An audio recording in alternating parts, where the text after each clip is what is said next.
রাজধানীর মোহাম্মদপুরের এক বহুতল ভবনে ঘটে গেল ভয়ঙ্কর হত্যাকাণ্ড। সোমবার দুপুরে ফ্ল্যাটের ফ্লোরে রক্তে ভেজা মা লায়লা আফরোজ ও তার কন্যা নাফিসা নওয়াল বিনতে আজিজের মরদেহ উদ্ধার করে পুলিশ। নাফিসা শহরের প্রিপারেটরি স্কুলের নবম শ্রেণীর ছাত্রী।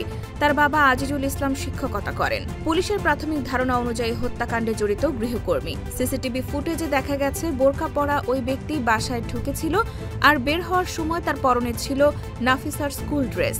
ময়নাতদন্তে জানা গেছে নাফিসার গলায় একাধিক গভীর ক্ষত এবং লায়লার শরীরে বহু আঘাতের চিহ্ন রয়েছে।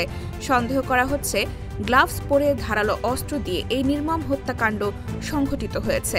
বাসার একটি আলমারি এলোমেলো আর বাথরুমের পাশে প্লাস্টিকের পাত্রে পাওয়া গেছে রক্তমাখা ছোরা ও চাকু।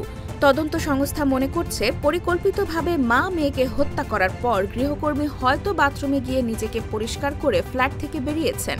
নিহতের বাবা জানান সকালে তিনি স্কুলে গিয়েছিলেন। দুপুরে ফেরার পর রক্তাক্ত ঘরে স্ত্রী ও মেয়েকে মৃত অবস্থায় দেখেন।